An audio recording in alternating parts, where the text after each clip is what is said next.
Përshëndetje të ndajruar shikues, jemi së bashku sërish me emisionin Gjurmët dhe si çdo ditë tjetër do ndalemi në diçka tjetër që ka ndodhur në shoqëri. Dhe në fakt tema për cilën do flasim ka javë më që po e diskutojmë, opinioni publik vetë se më është njoftuar me ligjin për arsim të lartë nga A-ja deri tek Z-ja, i ka mësuar gjitha nenet sepse në fakt është aq gjatë po diskutohet i njëjti, ka aq shumë opinione dhe vërejtje, kritika nga ata të cilët janë të profesionit, le të themi nga universitetet, nga akademikët, po edhe nga vetë studentët, kurse nga ana tjetër kemi edhe ministrinë apo qeverinë e cila e punon ligjin dhe më pas i njëjti pritet edhe për tu dërguar për miratim dhe për hyrje në fuqi. Por gjithsesi, analiza mbi ligjin për arsim të lartë vazhdon dhe në fakt sa më shumë këndvështrime që ne të marrim është aq më mirë për të parë se si qëndron realiteti mbi ligjin për arsim të lartë, se përse janë tërë këto vërejtje dhe sa në fakt këto ndryshime të cilat po parashihen me këtë ligj të ri, ose më saktësisht le të themi propozim ligj, draft ligj i cili është për momentin, janë në dobi apo në dëm të botës akademike, sepse ne këtu flasim vetëm për studentët të cilët janë më në universitete dhe gjithë ata që dalin nga universitetet dhe vendosin që ta vazhdojnë jetën e tyre në botën akademike, kështu duke marrë titull shkencor, duke punuar në universitete dhe duke bërë punime të ndryshme. Dhe ne në fakt do ndalemi për gjitha këto pika të cilat janë diskutuar në opinionin publik, por edhe më konkretisht do të shohim se si në fakt ky draft ligj shifet në optikën apo nga këndvështrimi i Universitetit të Tetovës. Me ne këtu së bashku në studio është Jusuf Zejneli, rektori i Universitetit të Tetovës. Mirë se na erdhët. Mirësevgjet të merat, shfaqim mirënjohjen tonë për mundësinë që na jepni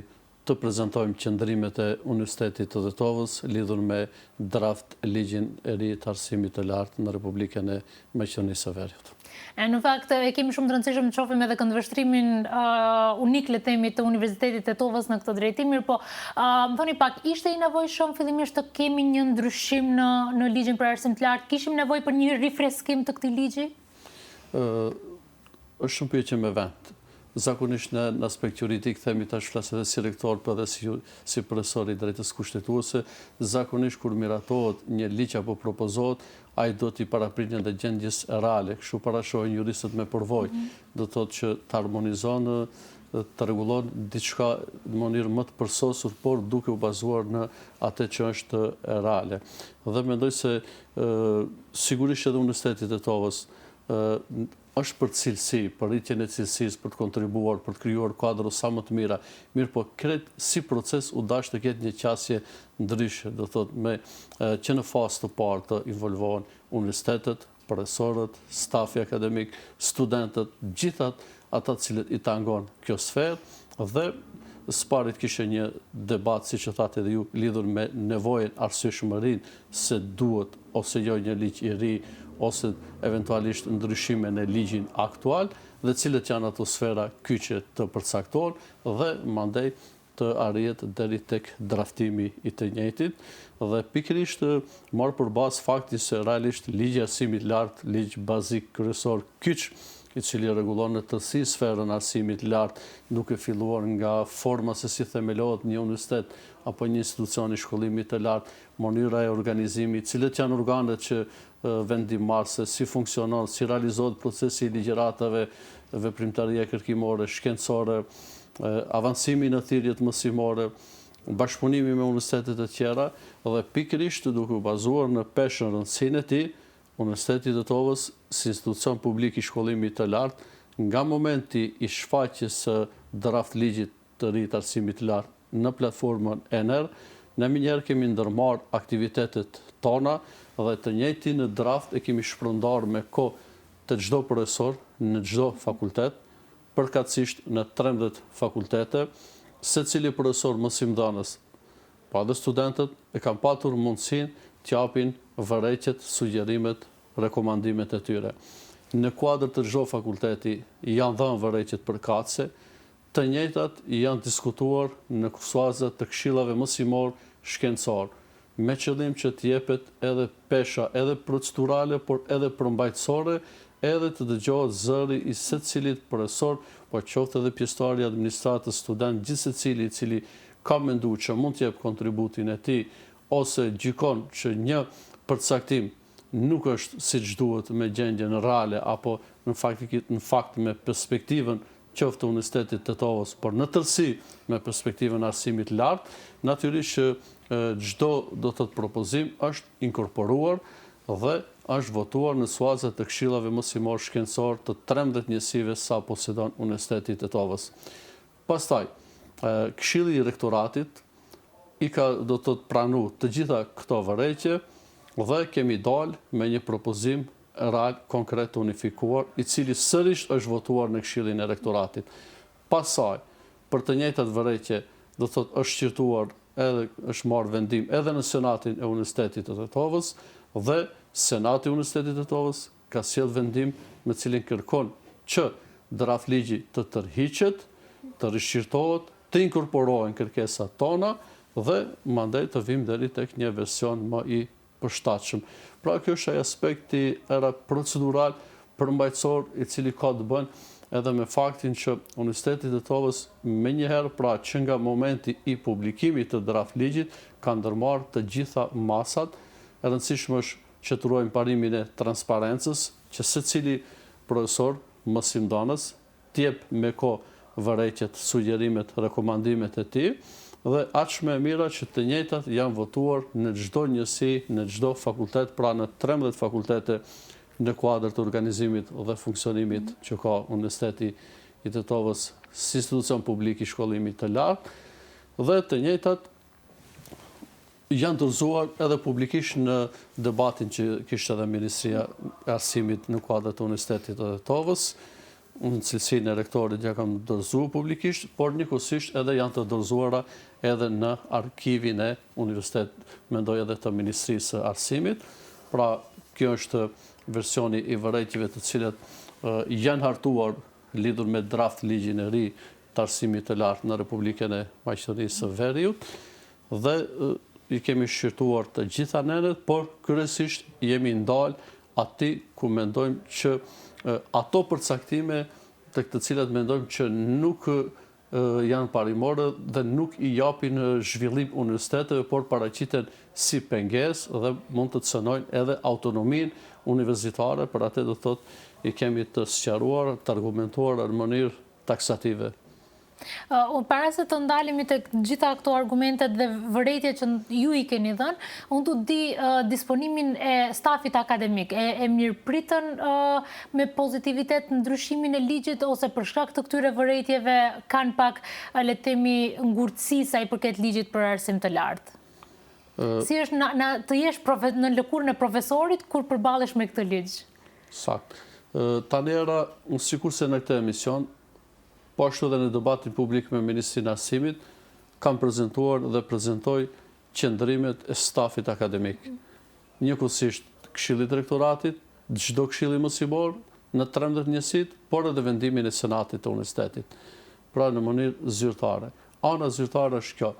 Do të thotë profesorët, stafi akademik i janë të shqetësuar, për arsye se përmes një neni ne do të elaborojmë mandej në tërësi, cënohet autonomia universitare. Do të çdo profesor është për cilësi, por ajo cilësi të shkollë për shkollë. Nuk mundet për shembull nga niveli 1, 2, 3 dhe të me kalu në 10 që mendoj se gjithçka, sikurse edhe krejt bota, ne gjithmonë themi për parime, vlera, rregulla ndërkombëtare, por natyrisht duke parë parasysh edhe gjendjen në cilën jemi. Para te, ne kemi patur me kujdesin më të madh, kemi dëgjuar zërin e çdo profesori, edhe unë si rektor bashkë me ekipin kemi punuar dhe kam insistuar që gjithë secili të shfaq vërejtjet e tij, edhe të jenë të inkorporuara në këtë tekst. Padyshim ne jemi për rregulla, për cilësi, ajo është qëllimi kryesor, të nxjerrim kuadro sa më të mira, po do ta ndërlidh era për shembull në aspektin e pjesës hyrëse, edhe me një fakt shembull kur flasim edhe për idenë, dëshirën, ëndrrën e qytetarëve tonë që të jemi në një ditë shtet antar i plot i Bashkimit Evropian, pra mos rrim vetëm në statusin e kandidatit për antarësim, edhe zakonisht edhe në kur kërkon një shtet me hinë Evropë, krahas plotësimit kriterave, ai duhet të ketë edhe disa vlera të veta. Edhe në këtë rast shembull, sikurse te ligji i arsimit lartë, po edhe sikurse ne që gjithmonë themi rregullat, konventat ndërkombëtare, okay, ne jemi për me plotësuar gjithë, po edhe në rast kur kërkojmë të jemi pjesë e Bashkimit Evropian, ne kërkojmë me atë që jemi. Ne kemi kulturën tonë, kemi veshjen, identitetin, kemi simbolet tona, kemi ushqimin tonë, mikpritjen, traditat. Do të shumë vlera kemi edhe për atë ne pretendojmë që jemi një ditë edhe meritojmë pjesë e Bashkimit Evropian. Kështu që edhe në këtë rast, edhe ne dëshirojmë që jemi pjesë e vlerave, po dëshirojmë që ato të qenë edhe më të avancuara, por natyrisht që duke ecur, si thot populli, me këmbët në tokë, me sy, me mend, edhe duke punu vazhdimisht me gjithë potencialin që kemi, që të vim deri tek zhvillimi, edhe për atë në shqetësimi është që stafi kërkon një infrastrukturë ligjore më praktike. Jemi do të thotë sigurisht që jemi për rregulla për cilësi, por gjithmonë duke u përshtatur asaj që është reale. Edhe kryesisht era do të thotë shqetësimi bazohet në disa pike që kanë të bëjnë me studimet e doktoraturës, çështja tjetër me statusin e revistave tona ndërkombëtare që i kemi në Universitetin e Tetovës, është çështja e financimit, është aspekti i profesorëve të cilët pensionohen dhe që pamundsohen që ato të zëvendësohen me staf të ri, çështja e publikimeve, edhe është një faktor indeksi që në fakt llogaritet si diçka fiktive, për të cilët ne jemi këtu që t'i sqarojmë, t'i argumentojmë një nga një pse do të thotë pikërisht ka kundërshtime për këto përcaktime. Po në fakt për gjithë ata që nuk janë në pjesë e botës akademike, një pjesë e këtyre mund të duken pak si terme abstrakte dhe jo shumë të njohura, por gjithsesi ne do t'i flasim këto siç thatë edhe ju, por vetëm pas publicitetit shkojmë me një shkëputje të shkurtër dhe rikthehemi sërish në studio. Ja ku po rikthehemi sërish në studio dhe do vazhdojmë të çajmë halle e dertë të ligjit për arsim të lartë, i cili nuk tangon vetëm një pjesë të vogël të qytetarëve, tangon çdo të ri i cili mbush 18 vjet dhe vazhdon arsimin e lartë e deri tek gjithë ata profesorë që jetën ja kanë dedikuar akademisë, shkencës, prodhimit të literaturës, hulumtimeve e gjithasaj. Ne rektor diskutuam deri më tani vetëm në sipërfaqe. Unë dua që detajisht të thellohemi në gjitha ato vërejtje që UT-ja i ka pa si gjëra të cilat e tangojnë cilësinë, le të themi, dhe e tangojnë ndoshta mirëzbatimin e ligjit për arsim të lartë. Tani era do të thotë kryesisht mund të fillojmë një nga një ashtu. Lirisht. Do të filloj nga dispozitat nënet përcaktimet të cilët kanë të bëjnë me studimet e doktoraturës. E para është që fakti që ta i nën niset mendojmë mbrapsht, mendojnë është një përcaktim jo i mirë që studimet e doktoraturës mund të organizojnë vetëm 4 universitetet e ranguara të parët, mendoj që është diskriminues si përcaktim. Pse është diskriminues? Për arsye se edhe ligji aktual përcakton çështjen e rangimit. Unë kam thënë disa herë, edhe në raport me institucionet qeveritare, që kjo dispozit realisht është e vdekur. Nocion tjetër juridik më të mirë nuk kemi mund të gjejmë. Pse themi dispozit e vdekur? Për arsye se nuk është zbatuar nga vetë institucioni. Edhe aktualisht në momentin që ne flasim, Universiteti i Tetovës është i penalizuar, i diskriminuar në sferën e studimeve të doktoraturës. Ne i plotësojmë gjitha kushtet. Kemi staf akademik, me botime, me libra, me përvojë, me konferenca, me krejt. Mirë për shembull që para disa vitesh rangimi e ka nxjerrë më poshtë universiteti. Ndërkohë që është dashur të ketë rangim 3 nuk është realizuar. Ju e dini mirë, gjendja faktike reale e dëshmon qoftë për nga cilësia, numri studentëve, stafit, organizimi, menaxhimi, marrëveshjet ndërkombëtare që kemi që jashtëzakonisht mirë këtë vit jemi me universitetet amerikane, ne jemi universiteti i dytë në nivel të shtetit. Edhe çdo rangim që të bëhet sot, unë jam i bindur që e nxjerr. Edhe për të pretenduar për me punu që të jemi të parët. Kështu që ne kemi qenë penalizuar edhe jo rastësisht shpeshherë ndoshta e hasni nga ana e stafit tonë që përmendet fakti që çështja e rangimit duhet që të fshihet nga ky propozim. Po ta sqarojmë pak për publikun, për çfarë rangimi flasim? Flasim për rangim nacional, ndërkombëtar, kush e vlerëson këtë rangim?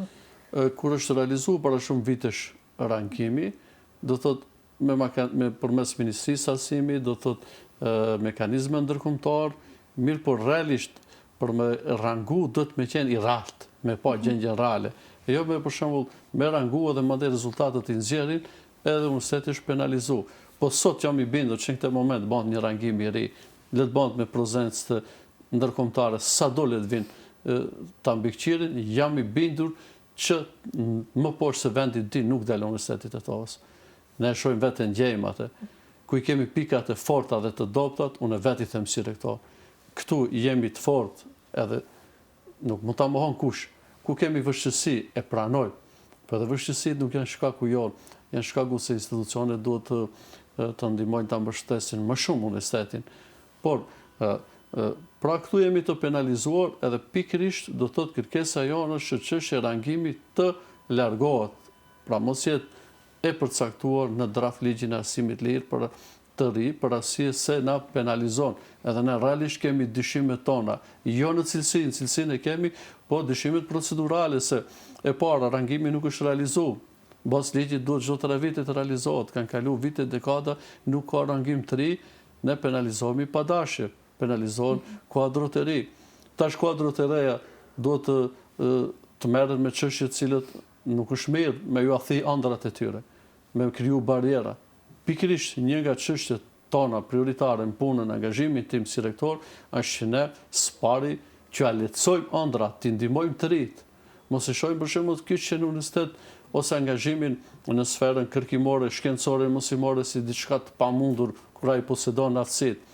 Ne duhet t'ja lehtësojmë, t'i zgjatim dorën, por edhe mandej natyrisht të kërkojmë punë, angazhim duke mbështet, jo me kriju barjera. Janë disa dispozita në të cilët krijojnë barjera. Sërish do kthehem në fjalorin popullor, rangimit nuk ja ka pa hajrin kishtet. Do thotë kështu që për atë e themi shumë mënyrë praktike që çështja e rangimit, pra që nuk duhet të jetë pjesë e draft ligjit apo ligjit të ri të arsimit të lartë, për arsye se paraqitet si dispozit diskriminuese.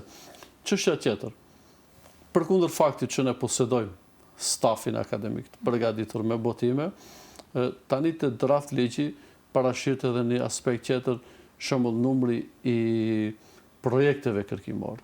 Ne si universitet kemi projekte, i kemi zyrat, stafin, kretë njësitë akademike, numrin e publikimeve. Mirë, po ne mendojmë që mos të lidhet kjo me numra, me shifra, por të lidhet me cilësi. Cilësia jo gjithmonë me numra matet.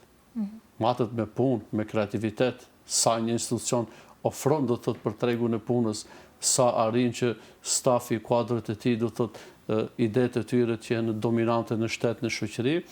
Kështu që numri i projekteve nuk varet nga universitetet.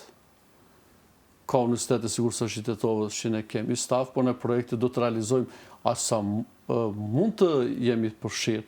Nuk mundemi ne t'i marrim me zor nga institucionet. Do thotë, për atë kërkojmë që disa numra të hiqen, çështja e publikimeve, po, edhe këtu do ta ndërlidhi era dhe me çështjen me statusin e revistave shkencore që ka Universiteti i Tetovës, por në këtë rast duke respektu edhe revistat shkencore ndërkombëtare të çdo universiteti, të çdo institucioni të shkollimit të lartë në Republikën e Maqedonisë së Veriut. Tani si është argumentimi? Ne kemi era ndoshta gati 2 dekada që i botojmë revistat tona shkencore ndërkombëtare. Natyrisht që kemi fillimi si gjithmonë është më i vështirë. Me autor, me profesor, me konferenca, çdo vit 2-3 konferenca ndërkombëtare, me vështirësitë tona, ja kemi dalë, i kemi organizuar. Po sot, të rriton jemi bo hakerat konferenca, sinqerisht. Konferencat vërtet do dalë nga modestia si rektor, konferencat tona që organizohen në Universitetin e Tetovës vërtet janë për lakmi. Këtë më thonë gjithë profesorët edhe jashtë kur dalin. Qoftë në Bruksel, në Washington, në shtetet e rajonit, brenda vendit, realisht kemi arritur në një nivel shumë të lartë. Tani, nga këto konferenca era, dalin edhe publikimet shkencore të profesorëve, të do të thotë stafit, botës akademike të cilët janë edhe mishru, apo janë miqtë të Universitetit të Tetovës me punën e tyre, edhe ne kemi 13 revista shkencore ndërkombëtare, të cilat jemi duke punu që të indeksojmë edhe në Scopus. Mirë po, për me arrit të Scopusi dhe Pop Science, natyrisht që është një rrugë më e gjatë. Askush nuk lind i ditur. Më shpesh u them edhe studentëve, punoni, veproni, përfshihuni, nëse gaboni, unë jam këtu që merre mate, dhe do ju mbështes të gabime. Pse? Askush nuk ka lindi ditur. As ka mërmani që është përballë, edhe i ka gabu ndonjëherë. Edhe ne kemi gabu. Edhe një sportist i mirë, edhe një shahist i mirë, edhe një jurist i dalluar. Por duhet kohë për me arrit. E tani, çka nëse ne gjithë këtë përvojë era e hudhim poshtë? Atëherë ku mbeten gjithë ato student, gjem, vajza, profesor, administrat që kanë punu me vitet të tona, me shumë mund, me shumë sakrificë. Ndonjëherë dhe nga mjetët tona ne kemi nda t'i mbajmë gjallë këto revista, t'i mbajmë këto botime, edhe tani mos i përfshim në draft ligjin e ri. E kjo është kërkesa jo, që krahas punimeve, publikimeve në Web of Science, në Scopus, të vlejnë edhe punimet ndërkombëtare të revistave tona cilët janë në Universitetin e Tetovës. Shumë profesorë edhe nga bota, nga shtetet e rajonit, vendi, janë avansu, sot janë profesorë, janë studius shkencor shumë të mirë. Edhe ato kanë qenë dhe janë pjesë botimeve në kuadrë të revistave tona shkencore, dhe kjo është e brej nga jo që diçka që e krijojmë, si thash më herët, pretendojmë si shtet të dalim nga gjendja e statusit kandidat për anëtarësim B, dëshirojmë të jemi pjesë e plotë e Bashkimit Evropian. Okej, po duke i vlerësu këtë që i kemi. Nuk mund të jemi në Evropë të qetërsuar. Okej, do marrim, do pranojmë vlerat të reja, po i kemi edhe këta tonat, se për ndryshe nuk mund të pretendonim. Njëjtë era është edhe rasti i publikimeve që ndërlidha me statusin e revistave ndërkombëtare. Ne i respektojmë, por vështirësitë financiare. Ju dini vetë, jeni kuadër i ri, mundoheni dhe një përgëzoj ju dhe gjithë gjeneratat të tjera, edhe pikërisht brengën më të madhe ne kemi tek brezi juj, tek gjeneratat më të reja. Sa do që të kemi në vështirësi, do i të kalojmë bashkërisht, po edhe jemi kalit me vështirësi, po nuk dëshirojmë disi të ketë barjera për brezat e ri. Punë do kërkojmë, për arsye se ka kushte, ka mundësi, do të thotë që kërkohet edhe më shumë nga ju, edhe keni arrit, kur them ju do të thotë nga një brez më i ri, por në këtë rast ne nuk dëshirojmë që ta vrasim shpresën e një gjenerate të re, që të mendon se unë i potencoj për shembull gjitha i plotson kushtet, aftësitë, edhe të krijon dyshime një i ri apo një vajzë, një djalë i re që këtë dilemat e veta për të inkuadruar në institucionet arsimit lart. A kjo është do të thotë që të shkojmë hap mbas hapi duke i rrit kriteret, por edhe duke pranuar atë cilën ne kemi gatu. Do të thotë, a do ishe normale që ne mos i respektojmë prindërit tanë, nënat tona? Gjithë e dim se me sa mund të kanë rritë fëmijët në përdjepa duke gatu bukë, ushqime, krejt, po sot është me një sistem modern, ta sjellin edhe gati të shtëpia. Po një do të me i respektua të nanat cilët kanë gatu, edhe kanë rritë gjemë vajza, për me i dalë zot do punve, edhe që sot mundesh edhe me porosit online. Po, dikush a dash me sakrifiku. Për ta bërë më qartë, në fakt vetëm pak për publikun, kjo nuk kupton që gjithë profesorët të cilët derdhin mund dhe çdo vit bëjnë publikime në revistat e juaja shkencore, nëse hyn në fuqi ky ligj i ri, atëherë ato nuk do t'ju llogariten për të marrë emrimet e ardhshme mësimore. Sepse nuk ka, siç thatë, ende punohet për të arritur deri në Scopus dhe në Web of Science. Ashtu. Pikërisht kjo është ajo dilema, cilën se na nuk dëshirojmë një diçka që kemi investuar.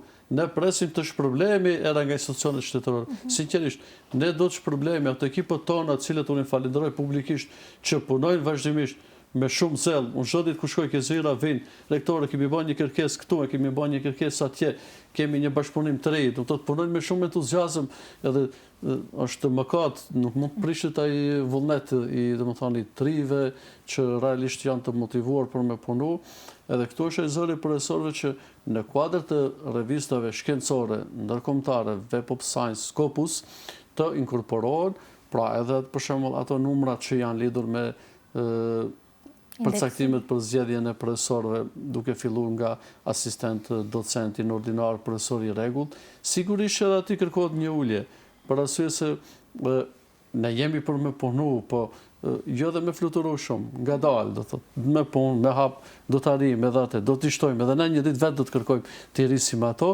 por duhet kohë. Për shembull, ta marrim edhe një fakt tjetër era.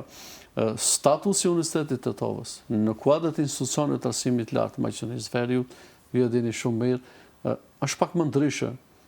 Vërtet një institucion që është themeluar me e dini do thotë kemi dëshmorin tonë, vështirësitë, sakrificat, krejt, po megjithatë për këtë periudhë 31 vjeçare, ja ju keni edhe gazetën universitare ku vetëm aktivitetet e periudhës fundit që mos flasim për periudhat tjera, që në fakt kemi arritur një përvojë të mirë, por sigurisht që ndonjëherë institucionet kërkojnë edhe kohë.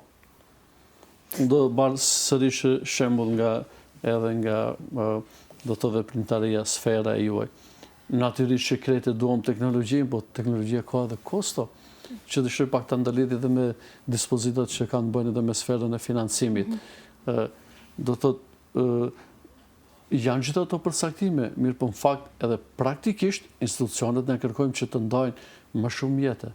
Sikurse për teksuat edhe ju veprimtarinë ulëmtuese, shkencore, të stafit akademik, administrativ, të gjithëve trajnime, por njëkohësisht edhe për sferën e investimit në infrastrukturë të tërësishme. Ne do të krijojmë mundësi të reja, qasje të reja. Në shembull kemi marrëveshje jashtëzakonisht mira me shumë universitete, me shumë institucione, por janë disa të cilët varen nga ne implementojmë, i zbatojmë, pa aty ku kërkohet kushte, aty duhet edhe do të thotë një mbështetje më e madhe nga në institucioneve shtetërore.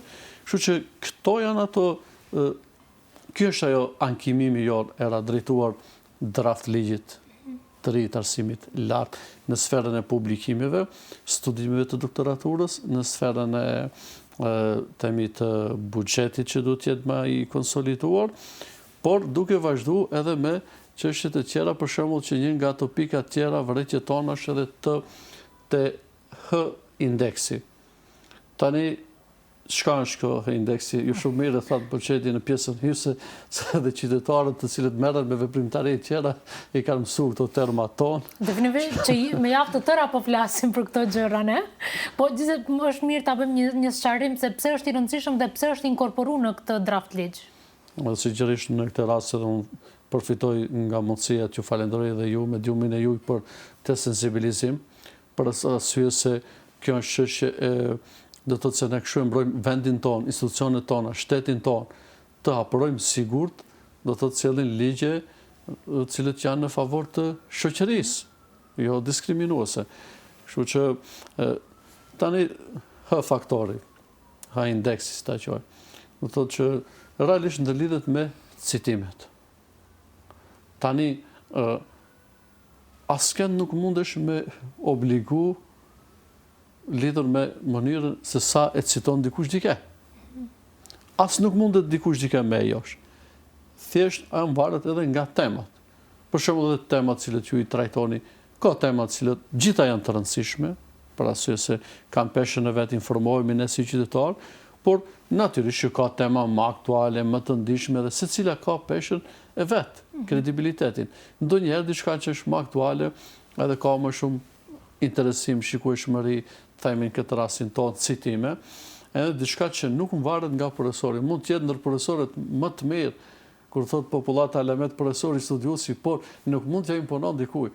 Kështu që realisht ne kemi shumë mirë këtu era të elaboruar, do thot vetëm për të argumentuar atë se do thot i kemi të harmonizuara mjaft mirë qëndrimet vërejtjet tona, po e hap do thot dokumentin tonë me të cilët i kemi vërejtjet zyrtarës së Universitetit të Tetovës. Ja, këto mund të shohin edhe në ekran, po. Edhe në ekran. Ndërkohë që foli, e shohin edhe qytetarët. Shumë qartë e kemi theksu çështjen e vërejtjeve lidhur me H-indeksin. Do të thotë që realisht nuk është faktor matës për cilësi. Edhe kemi dhënë gjitha pikët tjera, për arsye se çështja e citimit nuk është çështje që ndërlidhen që krijon motivim, cilësi, mbështetje. Prandaj do thotë vërejtjet tona janë shumë të argumentuara mirë. Është edhe një çështje tjetër era e cila ndërlidhet me aspektin e kuadrëve të reja, me atë që e nisët ju në fillim. Tani, qëllimi jonë është do të thotë që përmes punës, transparencës, cilësisë, por të krijojmë mundësi edhe për kuadrët e reja. Tani, këtu është një vështirësi e radhës që nuk lejohet profesorët të cilët pensionohet të zaventojnë me staf të ri. Shembull, mbi 20 profesorë do të dalin në pension, sikur ditën e nesërme si rektore ka mundësi në harmoni me ligjin, shpallim konkurset, vinë ka student të ri, gjem vajza për mrekullit, përgatitur, flasin gjuhë tuaja, pse mos u japim mundësi? Në këtë rast ju jeni të pamundsuar për të hapë shpallje të reja. Të pamundur. Për arsye se ne bëjmë kërkesat tona, ka mjete shteti, nuk ka mjete, ka mundësi me vitet tëra. Kështu që të paktën, jo se kjo është zgjidhje finale, po është një mundësi. Pra se brenda një viti janë 10, 20 apo diçka profesorë të cilët e shijojnë arrin pensionin, në momentin që shembull ligji ta përcakton atë mundësi që ne mund të marrim të zaventojmë me kuadër të ri, edhe realisht është shfrymë edhe ligjit se si do të ruhet kontinuiteti. Ne shpesh ju e dini mirë kur themi një nga elementet e shtetit është edhe kontinuiteti. Ndonjëherë unë me shaka i kam pyet studentët, a funksionon ditën e diel shteti? Normal që funksionon se nuk ka shkëputje. Edhe në këtë rast, ne si do të arrojmë kontinuitetin e punës së programeve studimore të fakulteteve, në të të universitetit. Andaj, ai kërkon që ne të kemi mundësinë edhe të angazhimit të kuadrove të reja. Aq më tepër është shumë brengose për ne, si zyrtar, si udhëheqës të institucioneve, që kur e shet se ke kuadër të mirë, sërish e them, djem vajzat përgatitur për mrekulli, me sjellje, me plotësim të kushteve, me gjuhë tuaja, është gjuna që do të presin me vite, me dekada për të krijuar një status të rregull të vendit punës. Dhe kjo është një nga brengat e mia me cilën unë do të ballafaqohem çdo ditë. Këtë është një diçka që unë investoj çdo ditë që të mundohemi, ne duhet ta zhbllokojmë, edhe në këtë rast si ftoj gjithë faktorët, gjithë ata institucionet që munden me ndihmu, se realisht kjo është një mundësi që ne t'ju japim brezave të ardhshëm qasjen më të favorshme nëpër institucioneve. Se përndryshe shumë e lehtë ne ikin jashtë edhe mandej ka pendime. Për atë do thotë e theksojmë edhe faktin që kjo është edhe ajo që Senati i Universitetit të Tetovës kërkoi tërheqjen e ligjit, plotësohet, rishikohet dhe të përgatitet siç duhet, me qëllim pra që një nga ato pikat, gjithë këto që i theksuam, është edhe mundësia do thotë për kuadrat e reja që realisht kemi një ligj i cili është në harmoni me gjendjen reale, edhe ku të gjithë ecim, hapërojmë edhe sistemi meritor të vlejë. Ne jemi për atë që sistemi meritor gjithçka në bazë të meritës, përvojës edhe të zhvillohet. Dhe në fakt, na ka mbetur edhe të flasim mbi autonominë e universiteteve për cilën ju e përmendët, vetëm se do të shkojmë pak publicitet dhe do rikthehemi sërish në studio. Pas publicitetit ne vazhdojmë të flasim mbi këtë temë, por edhe pak më shumë të fokusohemi edhe në Universitetin e Tetovës, kështu që vazhdoni të qëndroni me ne. Ja ku po rikthehemi sërish në studio dhe bisedën e lam tek të rinj, tek ajo që atyre du t'u jepet mundësia që edhe ata të bëjnë pjesë e botës akademike, mirë po do e vazhdojmë me autonominë e universiteteve. Apo cenohet autonomia e universiteteve përmes këtij ligji, rektor? Nisur nga fakti era që përmes një neni përcaktohet organizimi, funksionimi i një trupi të quajtur Këshilli Universitar, kjo është cënim i autonomisë universitare. Për arsye se pse nisur nga fakti që duplifikohen funksionet, nisur nga fakti i strukturimit të këtij këshilli universitar që propozohet me draft ligjin e ri të arsimit të lartë, atëherë i bjen që faktikisht si një trup ne themi gati politik. Për arsye se universitetet janë autonome, janë të pavarura, vetë organizohen, i japin llogari, por përmes trupave të tyre. Në këtë rast, mu shpesh e më ngjason ky këshill që përcaktohet sikur se parlamentet didhomsh. Atëherë çka ndodh? Atëherë i bën që senatët e universiteteve zbehen, edhe gati mu them se kalojnë në sferë konsultative, ky këshill gati vendimarrës. Me që vini nga sfera e drejtësisë edhe ju, e dini që shumicën e shteteve tani që kanë parlamente didhomshe, njëra dhomë ka mbet kryesisht konsultative. Do të thotë ka rol konsultativ. thjesht formal, ose ka mbet në trashëgiminë e një shteti. Do thotë që nuk është funksional. Edhe dhoma tjetër që sjell vendimet. Në këtë rast, për atë ne themi se ky nen cënon autonominë universitare për arsye se do thotë paraqitet si rival i organeve vendimarrëse të universitetit, duke patur parasysh përcaktimet, kompetencat, strukturën dhe përbërjen e anëtarëve të tij.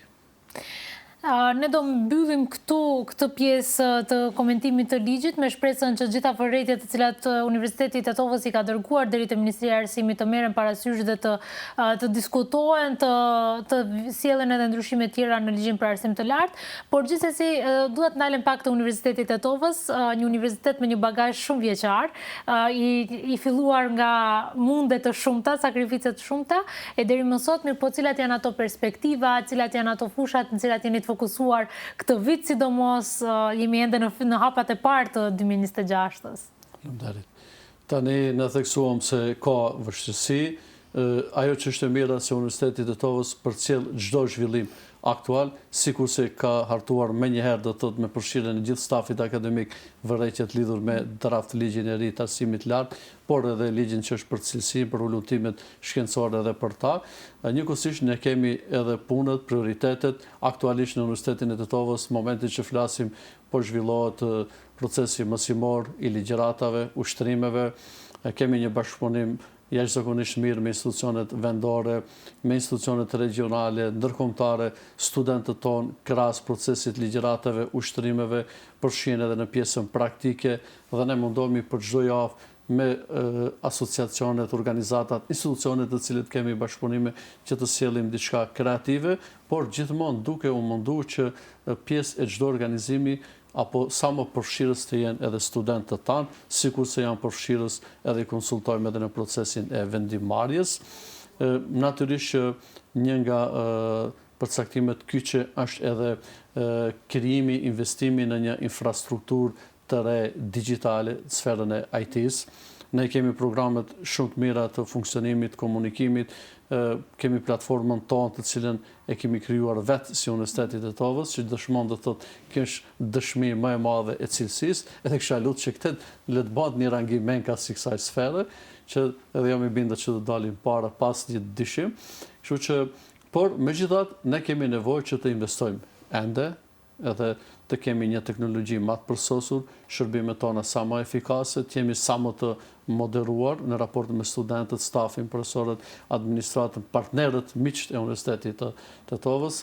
Sigurisht që edhe investimet në sferën e infrastrukturës, natyrisht jemi duke punuar vazhdimisht, krijojmë sikurse me institucionet brenda shtetit, ministrit, por njëkohësisht edhe partneritet ndërkombëtar lidhur me ndërtimin e objektit apo kampusit të shkencave mjekësore, për arsye se kemi mjaft student, drejtime, edhe e kërkon një objekt të veçantë për me u zhvilluar në mënyrë sa më të përsosur procesi mësimor, çështje e cila do të realizohet brenda Spitalit Klinik të Tetovës, për arsye se aty studentët tanë dhe zhvillojnë edhe pjesën praktike.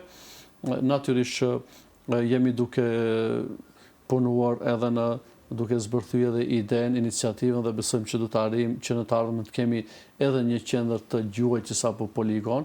Ne kemi në kuadër të universitetit edhe studentët e kriminalistikës, programin studimor, dhe natyrisht që për të mund të zhvilluar pjesën praktike, ne po punojmë, i ndërtojmë strategjitë tona që në një të ardhmen është një investim pak më i madh, po unë besoj se doja arrijmë me miqtë tanë, me institucionet, t'i bindim gjithë, por ai njëkohësisht do jetë edhe një mundësi që ajo të shfrytëzohet edhe nga ana e qytetarëve, se shpesh herë shembull edhe qytetarët dalin nëpër vendet qendra të tjera të gjuhëjtjes, kështu që do të kenë mundësi, do të ishin diçka edhe do të thotë dobi pruse edhe në aspektin financiar për zhvillimin e universitetit që me kriju mundësi, resurse.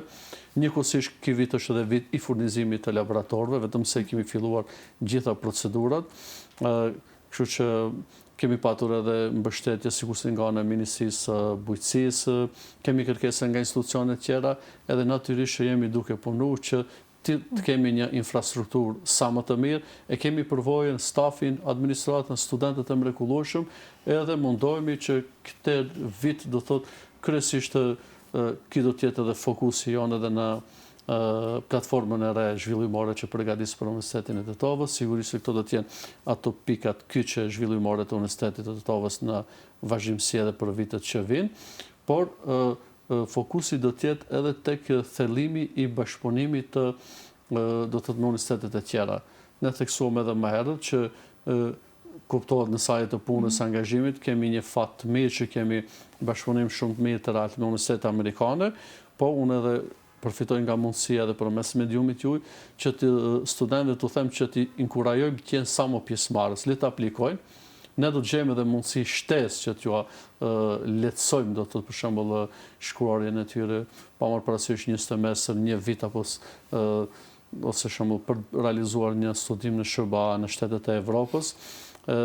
Qëllimi jonë të kemi një mobilitet sa më të theksuar. Për sa i përket programeve Erasmus, aty nuk diskutojmë, ne na duhen shumë më tepër vende sa ka kërkesa. Kështu që i kemi ëndrat, përcaktimet, programet dhe natyrisht Universitetin e Tetovës e pret një perspektivë shumë i mirë.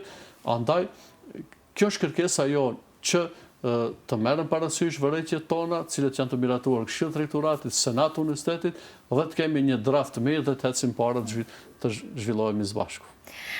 Ne fatkeqësisht nuk kemi më shumë kohë televizive dhe pse ndoshta tema do mund zhvillohesht edhe të flasim edhe në më shumë drejtime, po gjithsesi ju falenderoj shumë për kohën dhe që ishit pjesë e emisionit. Faleminderit, është kënaqësi, nder edhe jemi shumë mirënjohës për mundësinë që të shpalosim perspektivat tona. Faleminderit.